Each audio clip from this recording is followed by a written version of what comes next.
Expansive views, high altitude, pine forest, all these things make Vermejo a perfect place for a runner.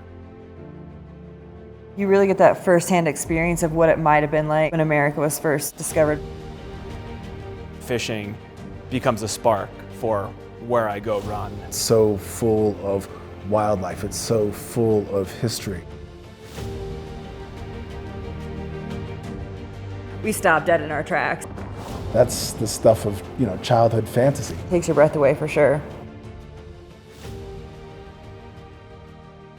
I work somewhere that's helping to protect 500,000 acres. To visit a place like Vermejo, just a big, wild, open, natural space, just calls on that natural urge for exploration.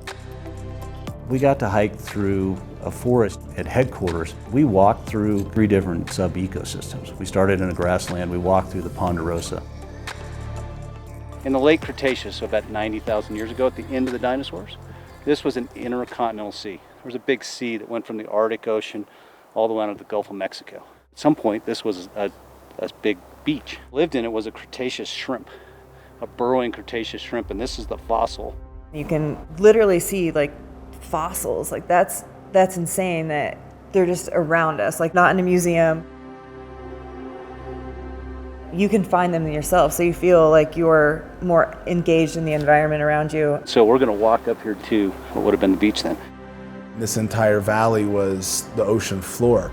As we hiked up to the top of the Trinidad Sandstone on that point, we had the opportunity to see the western boundary of the ranch. It's interesting to climb up on top of a precipice, turn around and look at the whole valley and kind of imagine what that would have been like to be a vast ocean and a beach. It's pretty stunning to think that there's a private landholding of 550,000 plus acres here in northern New Mexico. Pretty darn incredible to think about some of the national monuments and national parks around the U.S. and think of the size in comparison. Since 1996, it's been owned by the Turner Organization. It involves all kinds of things. It involves endangered species work, it involves riverbank restoration work, returning native Rio Grande cutthroat trout to the waters. That kind of work that happens creates this environment where people feel different when they cross the boundary to one of these properties. You can tell that it's in balance, you can feel it.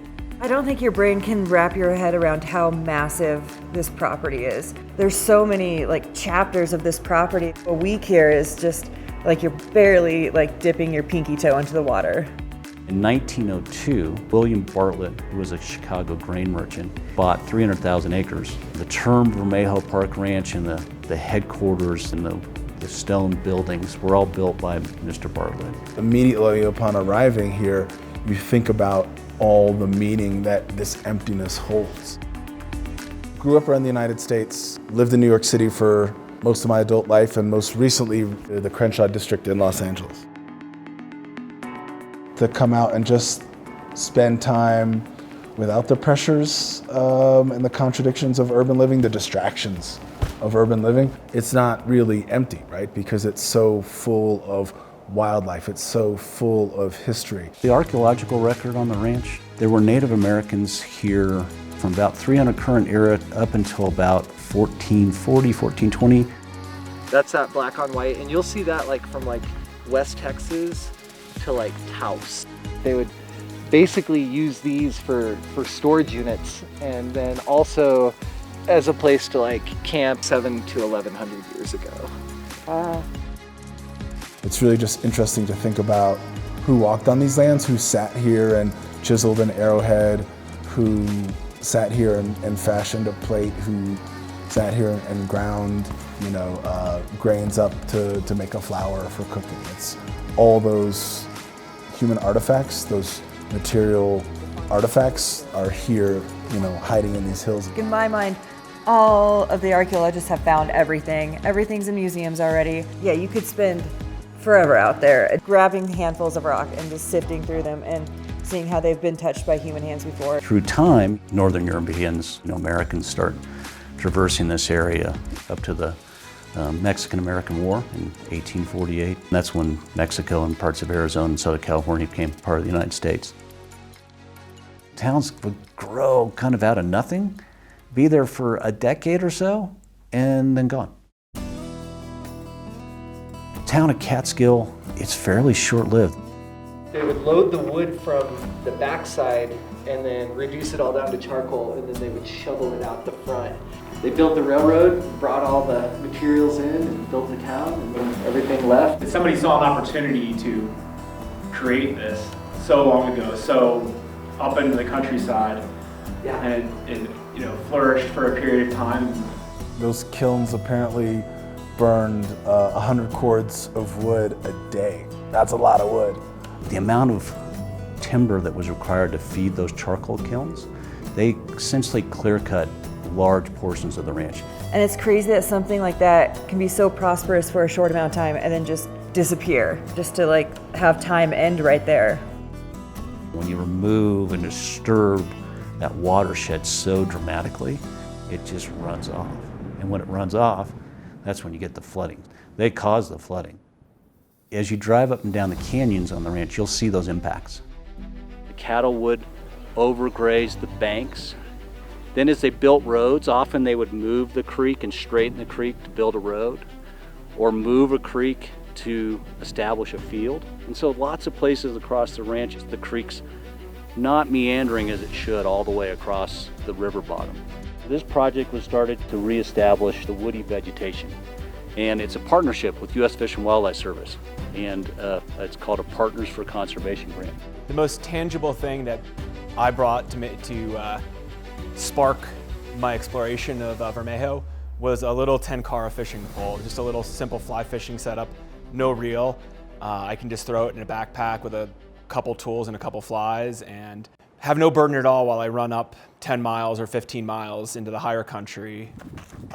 That fishing becomes a spark for where I go run, and it has been for the past couple years. Just ran over to one of the oldest enclosures here, and they've actually have some beaver that have reestablished themselves here, so I'm gonna go try to catch some native Rio Grande cutthroat.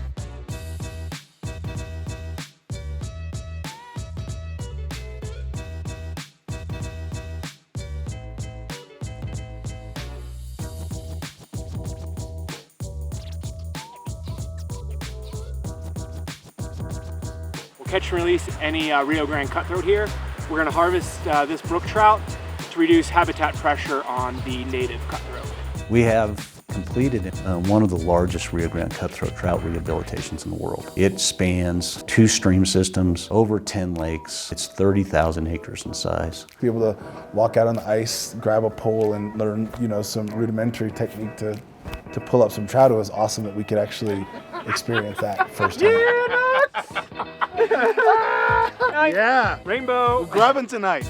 Pulling trout out of the water, and then also to eat the trout, later in an incredible presentation by the staff here was a real, literally like a farm to table, a lake to table experience. Please pass on our thanks and gratitude to the staff.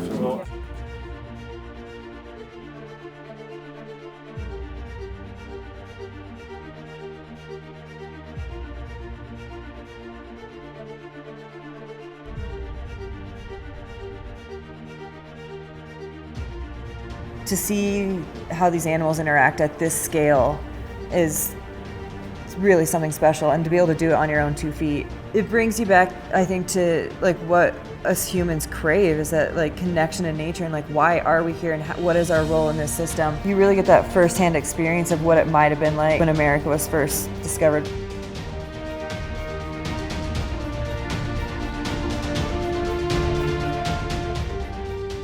So to go out for an ultra marathon distance, I don't think there's a better day.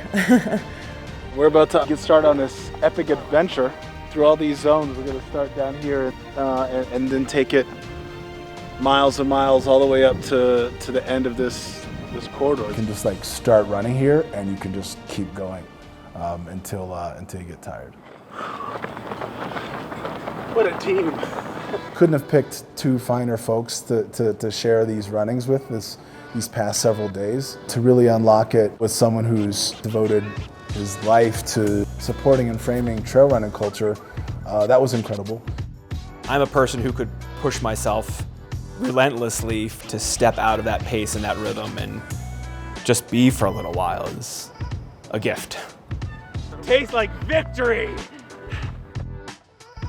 And then to be here with Sabrina, who is one of the top ultramarathoners and trail runners in the world, and to really look at how she was understanding the landscape. We started our run on the prairie and headed up to Castle Rock. Every 5 miles, I'd say you notice like, oh, this is a different ecosystem almost happening right here. It blends together so well.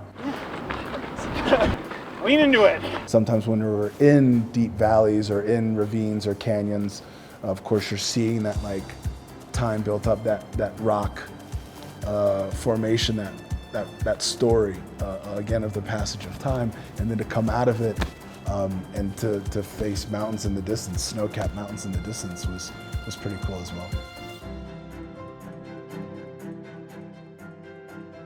There hasn't been a single mile where I feel like I haven't seen some sort of creature. We look down into a windswept meadow and see pronghorn. We stopped dead in our tracks, and all these antelope are just screaming across this dirt road and hopping it and just showing off their full physical capabilities. It takes your breath away for sure. That's the stuff of, childhood fantasy. At that point, the run doesn't matter anymore. Nothing matters but like being in that moment and appreciating them for what they are. Hopefully that population stays healthy and we do right by future generations that they can appreciate it the same. Things can change in an instant, and the human legacy of this place speaks to that for sure. But then you get up to this high point, that's the start of the Rocky Mountains. Conditions here are so perfect for my fantasy world when it comes to running. I feel like my journey has started at Vermejo and in this territory, but it's also still calling me. There's another couple thousand feet above there that are calling. Hopefully, when I retire and for generations afterwards, Vermejo will continue to be a large, undivided tract of land.